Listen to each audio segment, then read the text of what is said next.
Bien, continuamos con Buenos Días Santo Domingo. Como le dijimos antes de la pausa, nos acompaña el profesor Reinaldo Espinal, rector de la Escuela de la Cancillería. Profesor, ¿cómo está usted? Que además, mi profesor.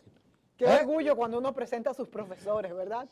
Sí. Y sobre todo, cuando uno tiene la satisfacción de venir a estar con sus alumnos aventajados. ¡Qué maravilla! Es decir, qué que maravilla. me siento muy contento de estar con ambos aquí. Qué bueno. En este programa, que era ya una promesa que se había formulado y que penosamente no habíamos podido cumplir, pero estamos aquí. Un inmenso Profesor, placer. yo quisiera que usted me hablara un poquito, porque vi en los medios de comunicación que hubo una graduación. Correcto. Entonces quiero saber si ciertamente ya hay todo un plan para formar todo un equipo de, digamos, de diplomáticos de carrera que permitan, pues, representar adecuadamente a la República Dominicana en los mares internacionales. Eso es así. Efectivamente, Edmundo, y creo que incluso tenemos imágenes en Q, porque te traje imágenes de la graduación que efectuamos el pasado 4 de abril, porque fíjate qué ocurre.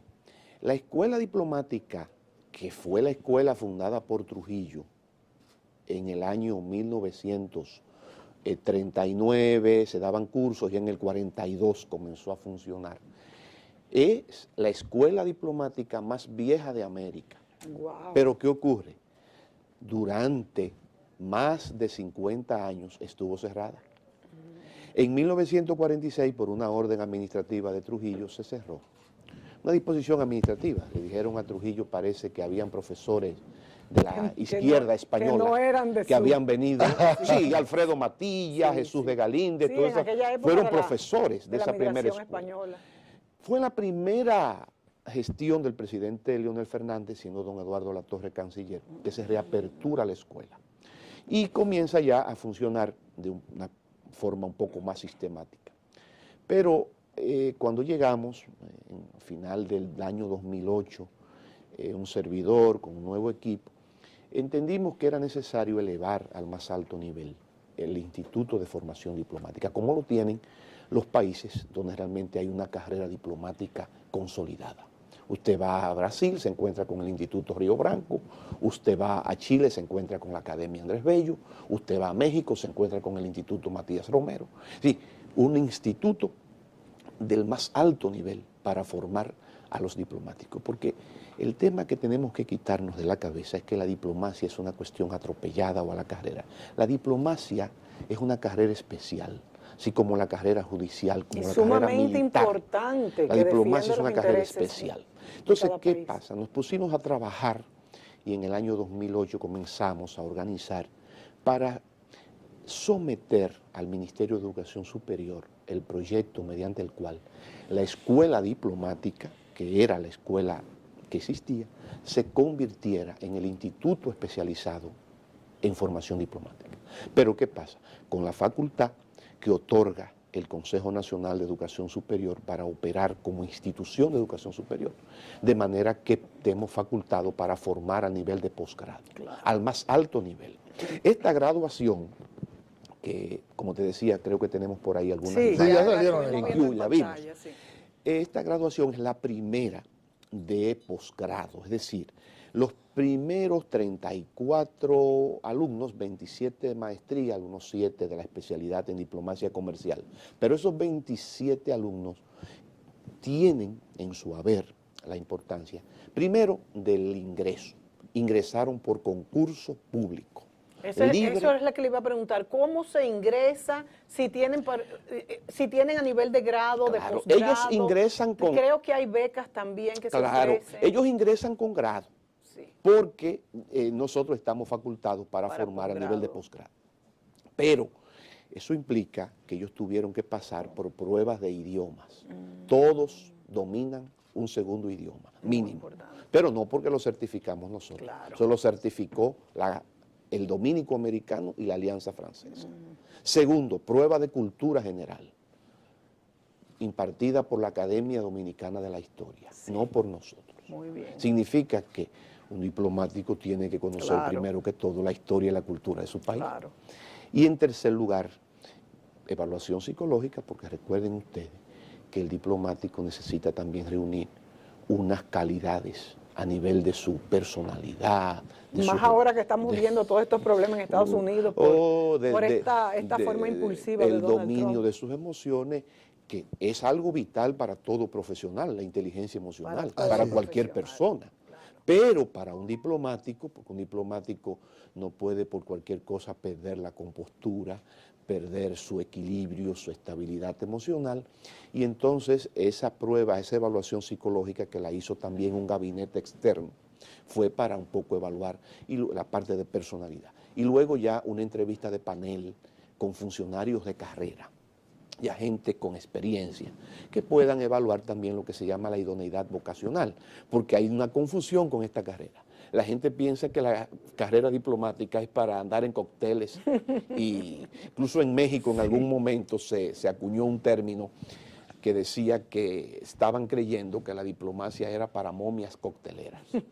No. La diplomacia no es para momias cocteleras. La diplomacia trabajada con rigor, con disciplina, hay trabajo para 24 horas. Claro y que faltan horas. Claro que sí. Faltan horas si se dedica a esto toda la atención que debe merecer. Por consiguiente, es un asunto de Estado. Y nosotros estamos haciendo la apuesta académica para comenzar a formar de la manera más rigurosa los jóvenes diplomáticos que necesita el país. ¿Cuál es el título que sale en Reinaldo cuando hacen este posgrado? Sale con el máster, la maestría en diplomacia y servicio consular. Y entonces, ¿hay alguna ley ya en la República Dominicana que haya una cuota del cuerpo diplomático que tenga que estar graduado en diplomacia? Sí. Porque también siempre ha habido una cuota Sí, que es política, claro que es sí, normal en todos claro los que sí. países. Fíjese qué ocurre. Nosotros teníamos, la ley que nos rigió fue la ley 314 desde el año 1964 hasta el año pasado. La ley 314. Fue una ley del gobierno del triunvirato, que yo suelo decir a mis alumnos que es la única ley cuyo reglamento es 5 años antes que ella. Pero lo digo en el sentido de que como era un momento de mucha turbulencia política, ese momento, no se pudo hacer reglamento de esa ley, y entonces se dejó vigente el reglamento de la ley de 1959, que era la ley que le antecedió. Wow. De manera que ese reglamento fue 5 años antes que la ley. Pero esa fue la ley que nos rigió hasta 2016.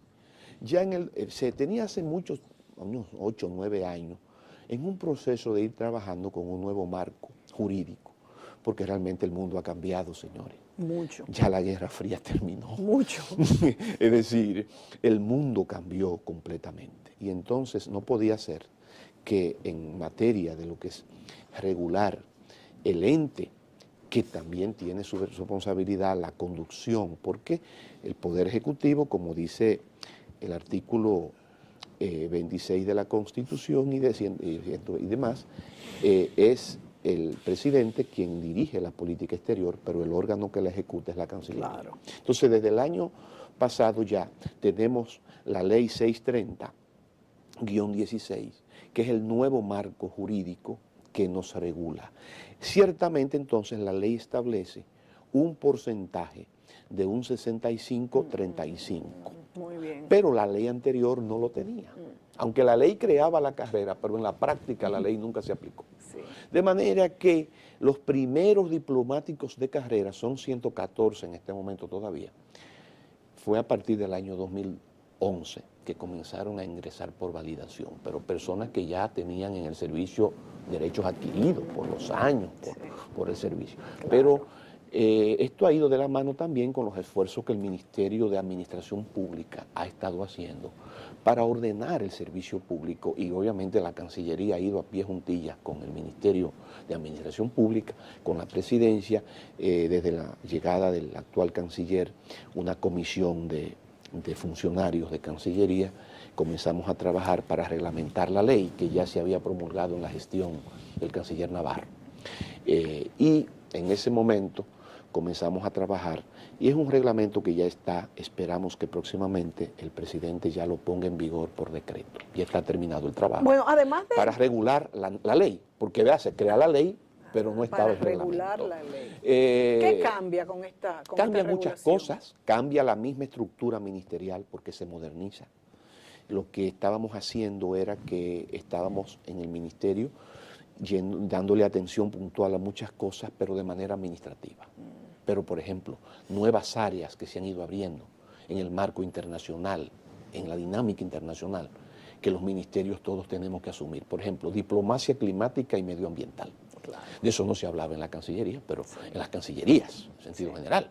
Pero eso es un tema muy vital de lo que son los desafíos multilaterales. El cambio climático, por ejemplo, es uno de los grandes desafíos.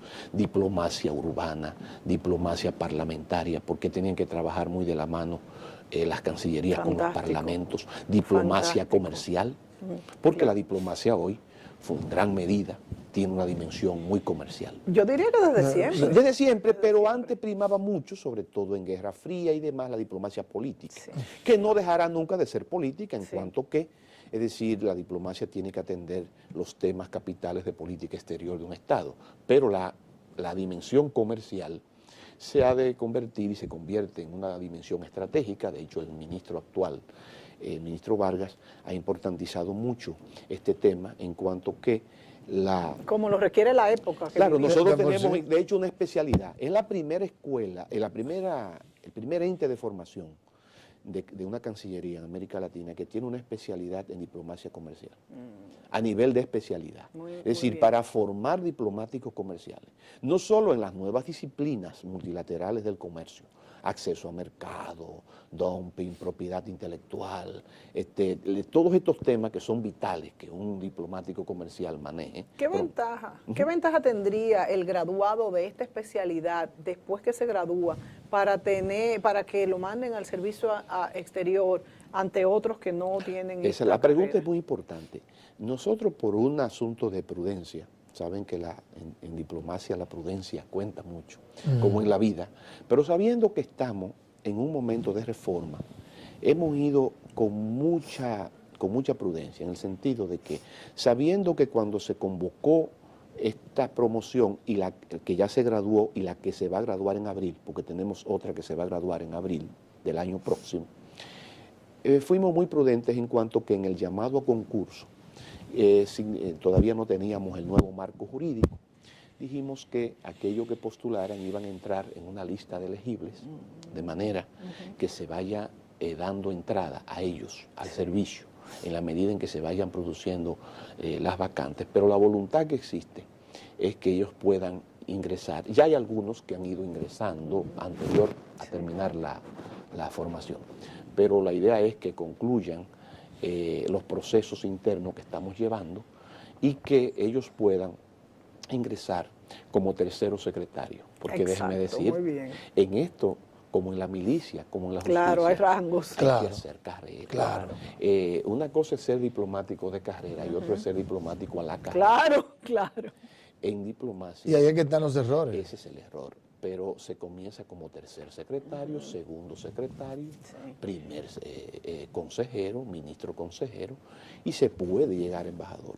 Pero que ese es el resultado de un proceso de su carrera. en el que un órgano muy importante que se creó administrativamente. Profesor, escúchame que le interrumpa, pero para lograr eso, entonces tenemos que hablar de que hay que quitarle el nivel de discrecionalidad que tiene el presidente de la República. Bueno, de hecho la una ley, cuota, ¿no? de hecho la ley, realmente por prudencia también, porque lo que nos dice la experiencia es que las reformas en el Estado tienen que ir de manera gradual.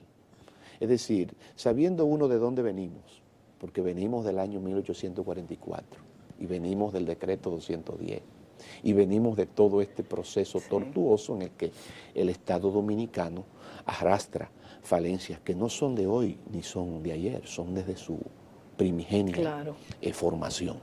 Entonces hemos entendido que siempre que hacer reformas para que sean efectivas en el tiempo, tienen que ser graduales. Lo que hemos establecido es la cuota 65-35, pero con una previsión de que esta cuota va a ser en un 5% incremental cada año.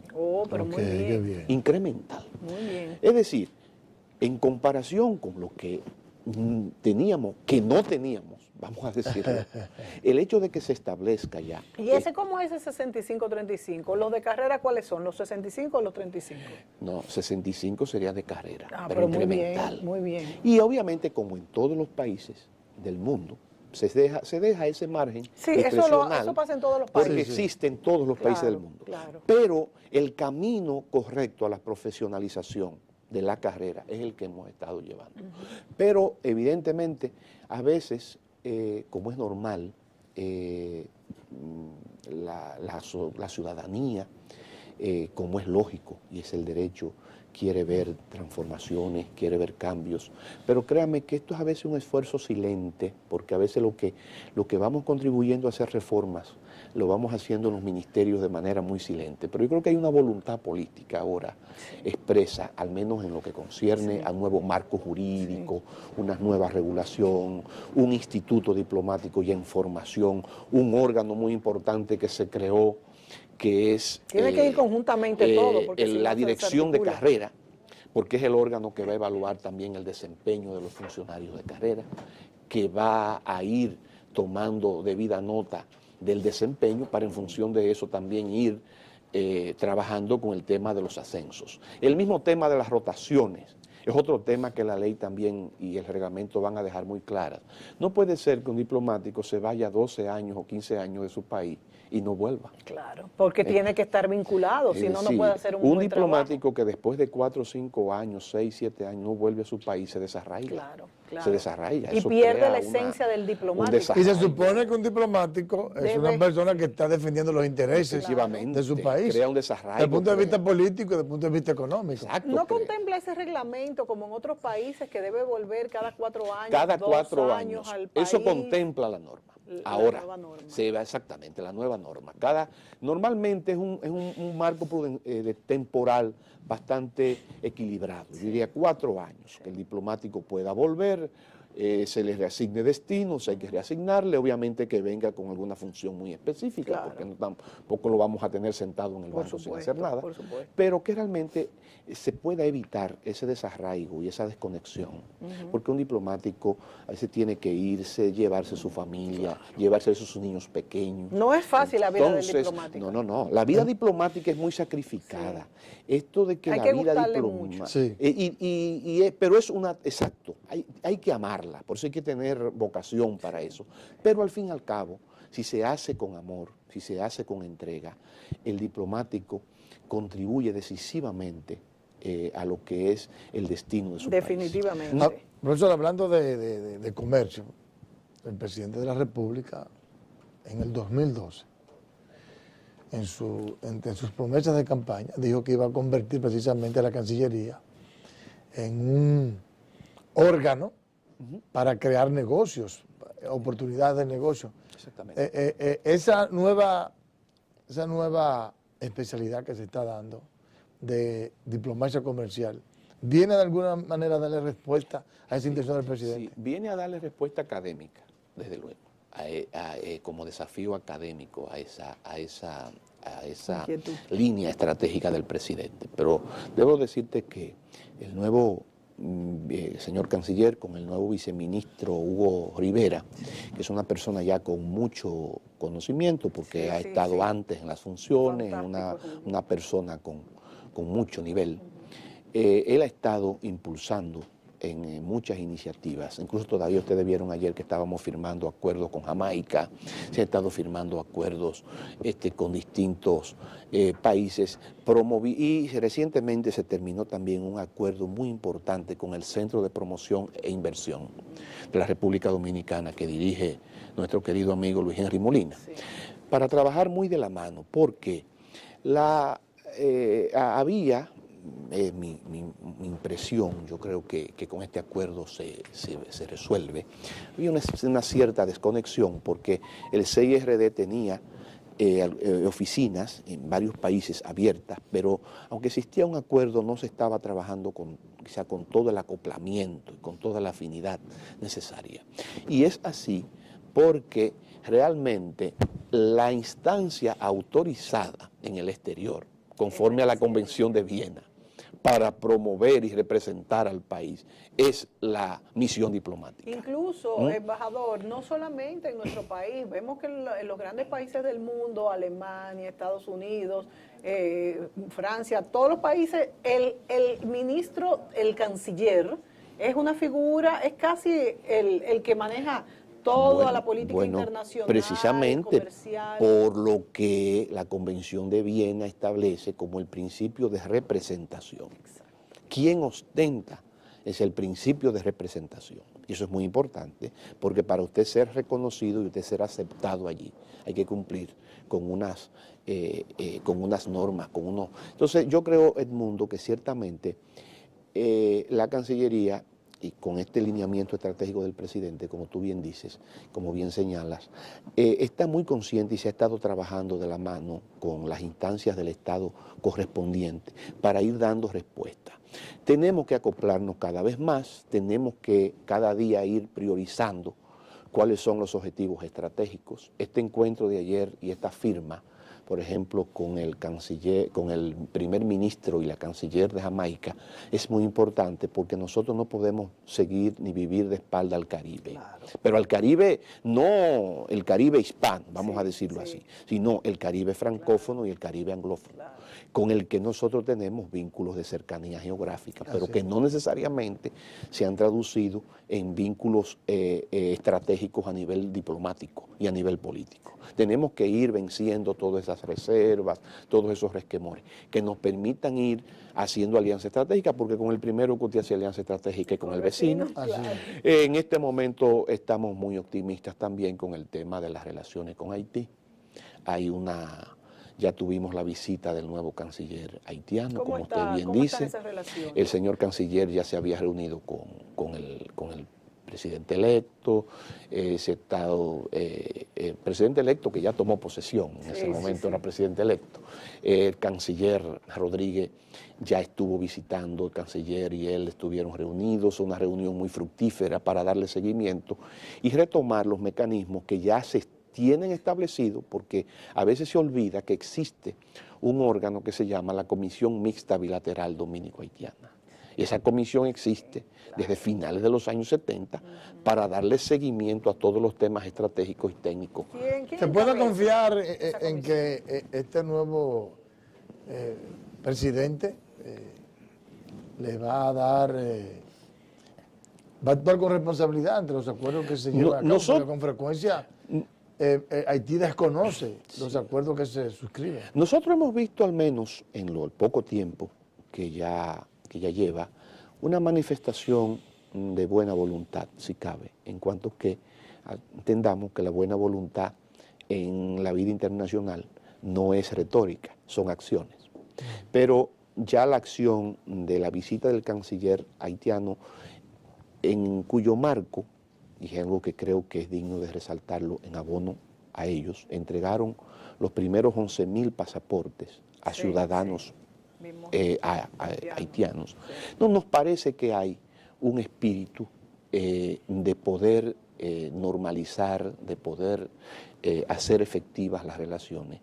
Y yo creo que eso nos conviene a todos. Y en cuanto, embajador, a la visita que hizo el canciller Miguel Vargas Maldonado y logró sacar a Washington y logró sacarnos de esta lista que nos tenían de países que violaban los derechos humanos, ¿se referían específicamente a esta cuestión de los emigrantes haitianos? Y creo que el canciller tuvo muy buen manejo al apresurarse a solucionar, aunque ya hubo un daño hecho a este problema. Yo creo que eso puede con toda justeza calificarse como una victoria diplomática. Claro que sí.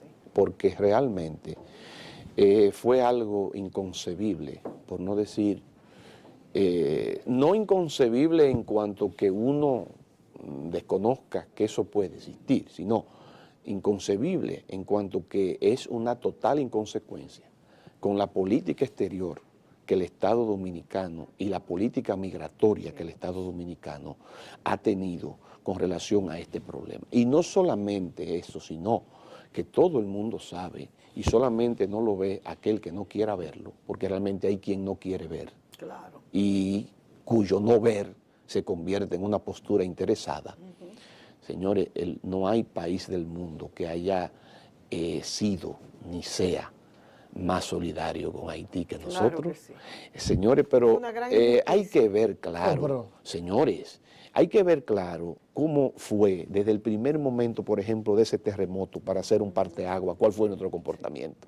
Pero además nosotros hemos asumido con un costo de más de 1.000 millones de pesos este proceso de regularización. Es decir, no hay razón alguna para que esa sanción, ¿verdad?, se fijara, lo cual parecería que pretendía poner ante el mundo a la República Dominicana como una especie de paria internacional, como ya se pretendía. Tú llegas aquí, tú te Como das se cuenta que nosotros convivimos. Este no es un país que tiene exclusión ni tiene discriminación. Nosotros Tantos puestos de trabajo que lo han... no lo tenemos, y eso tiene sus razones históricas, que yo lamentablemente un día, si ustedes quieren, vengo para hablar de eso, en mi modesta condición de historiador. Nosotros no tenemos esa discriminación porque nosotros tuvimos un sistema de esclavitud distinto, que no fue el sistema de esclavitud por plantación que tuvo Haití. Eso es otro tipo de cosas. Entonces nosotros aquí no tenemos ese problema. Nosotros aceptamos. Usted no ve cómo convive, cómo se relaciona, cómo han ido introduciéndose los inmigrantes haitianos en la vida doméstica, en la vida laboral, en la vida. Ahora, señores, lo que no puede nadie pretender es que el Estado dominicano, como cualquier otro Estado soberano, no tenga el derecho a regular un asunto que es de derecho reservado de todo Estado. Claro. Estados Unidos es el primero y cualquier otro país del mundo que tiene que regular sus asuntos migratorios. Pero estamos viendo que la Unión Europea está corriendo riesgo de disolverse justamente por el problema de la es decir, entonces no se le puede quitar a un país el derecho, grande o pequeño, mediano, el derecho que un país tiene a regular su migración. Profesor, en un minuto, que ya el tiempo se nos acabó, Se nos va. vimos ya que hubo una graduación, cuando inician la apertura para que los interesados se puedan inscribir, ¿Cada qué tiempo tanto en la inicia? maestría como en la dura la Exactamente, justo estamos, como le decía, la previsión es que ya pueda graduarse la próxima, hay una promoción en formación que se va a graduar en abril próximo. Entonces, desde ese momento estaremos contemplando ya cómo sería el mecanismo de convocación para la tercera promoción. Mientras tanto, y seguimos trabajando con todos los temas de educación continua, protocolo de Estado, organización de eventos. De hecho, estamos coordinando con el Departamento de Prensa, con don Hugo Veras y el equipo, un próximo curso de diplomacia para comunicadores. O sea, ustedes están trabajando... Muy bien. Sí, educación continua, porque protocolo de Estado, organización de eventos, relaciones internacionales, con distintas instituciones del Estado y con el personal de Cancillería. Pero este curso de diplomacia para comunicadores, queremos verlos ahí. Porque nos interesa mucho, porque en la medida en que el comunicador domina cada vez más los términos, los conceptos, la variable, puede, digamos, darle cobertura y analizar la noticia con mayor propiedad. Y cualquier otra cosa, saben ustedes que estamos a la orden. Edmundo, como digo, es un alumno aventajado, que ya no es decir, ya puede ser profesor del área. Sí. Y tanto él, Gilbert Guzmán, Federico Méndez, hay un grupo de comunicadores que yo estoy encantadísimo porque se han introducido por el mundo internacional. Entonces ya el tratamiento que le dan a la noticia o a la realidad internacional es muy distinta. Y lo hacen ya con un enfoque también académico y profesional. Pero yo me siento contento de haber estado con ustedes y de venir a este programa. Bueno, ya usted hizo una apertura aquí en el programa. No, ya dijo que venía a hablar de historia. Sí, muy bien. Ya eso está convocado pronto ya. Claro. Efectivamente, exacto. Vamos a ver, ahora estoy trabajando un trabajo de investigación histórica que esperamos que pronto ¿De qué pueda. tema, embajador? Fíjese, durante la guerra de abril de 1965, estamos en mayo ya, pero justo en estos días, remontándonos al pasado, se produjeron unas negociaciones diplomáticas y políticas muy serias para darle salida a la crisis de abril. Y ese tema, que ya ha sido un poco trabajado, ameritaba como una profundización. Y estamos trabajando en eso, que Fantástico. esperamos entregarle ya quizás el año próximo ya esa primicia, pero de eso podemos hablar porque, y cualquier otro tema que ustedes quieran, pero esas negociaciones fueron, imagínense lo que es un país intervenido, con 2 embajadores de 2 gobiernos, porque nosotros teníamos un embajador del gobierno de reconstrucción de Antonio Inver Barrera y un embajador del gobierno constitucionalista de Un Camaño. lío del carajo. Es decir, 2 embajadores con interés a encontrar. que agotaban turnos en el mismo escenario, don Rubén Brache por el gobierno constitucionalista y Bonilla Tile por el gobierno de Camaño. Es decir, de esos temas y tantos otros temas apasionantes de historia también vamos a hablar. Así con será. los que Claro que quieran. sí. Gracias. Gracias, profesor. Nada, en honor es mío. Señores, vamos a una pausa y venimos con más de Buenos Días, Santo Domingo.